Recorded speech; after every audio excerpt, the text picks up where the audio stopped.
IBM has been working with GlobalFoundries for almost a decade, and suing them for breach of contract is quite a messy way to end this partnership. Why do you think IBM decided to proceed with this lawsuit? Part of the agreement that IBM had with GlobalFoundries when they sold IBM microelectronics to them was that GlobalFoundries would step up to doing the kind of work IBM needed done. GlobalFoundries agreed to do that, and they didn't. In fact, they've disappointed both IBM and AMD in that regard, forcing them to do much more work with TSMC.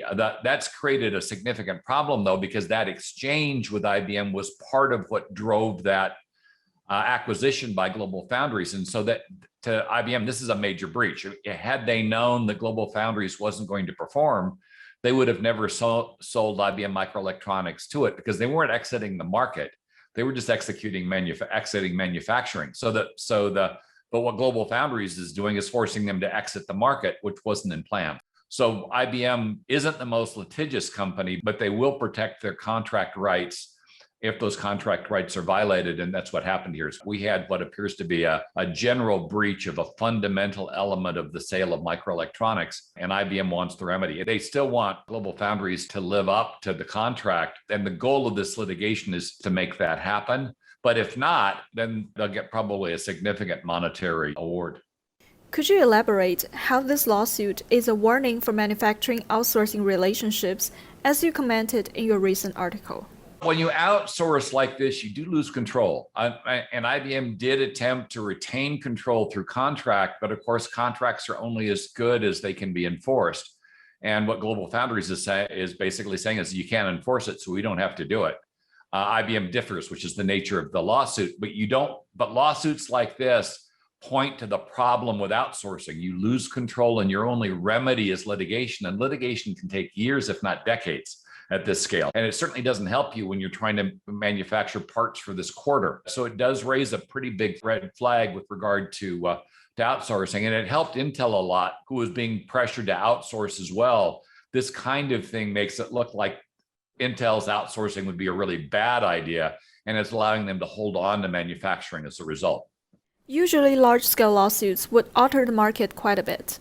What changes would this case bring? It's going to encourage the market to insource. In other words, to create their own manufacturing capability again that they can depend upon. But the pandemic did that as well. I mean, right now, one of the biggest drivers to bringing manufacturing back in house is the pandemic, because particularly with regard to overseas manufacturing, a lot of the companies across the world discovered that they could still operate, but they couldn't get the factories to produce because they were shut down due to the pandemic. And if those factories had been more closely located to where they were, or placed in areas that were much more responsive to things like pandemics, they wouldn't have faced the financial penalties resulting to that manufacturing shutdown. So this litigation plus the pandemic means that a lot of companies are thinking that outsourcing right now isn't a good idea. What outsourcing does is it aggregates costs and creates large economies of scale that allow you to build the same part more cheaply, largely because you're just making more of them. And so you can spread the costs, the setup costs, the line costs, the common costs, your fixed costs over a larger number of products, and thus lower the costs of those products. When you bring that manufacturing back in-house, you lower that manufacturing capacity, and therefore your costs for the parts go up, and thus the retail price will likely go up as well. But it's a reasonable trade-off if your other choice is you can't manufacture the products at all, because that's zero revenue. So it does create a competitive pricing problem for the companies that are doing that, but they view that risk as lower than not being able to actually have any products to sell at all. Plus, if everybody's doing it, everybody's prices go up, and you have a broad market impact, and competitively you're left whole. In semiconductor industry, a lot of advanced technologies are only in one or two companies' hands. Would this landscape change if they wanted to encourage insourcing of manufacturing? You can license it. So for instance, IBM's licensing out its 2-nanometer technology to anybody that wants to license it. You can certainly license advanced process from other parties. ARM also does a great deal of licensing if you don't have the technology inside, and you license the technology from somebody that's willing to license it to you, and then you build in-house. It's the same thing that happens really when they're outsourcing as well. Typically, the technology is licensed from whoever owns it, and then that's applied to the manufacturing site who then makes use of it.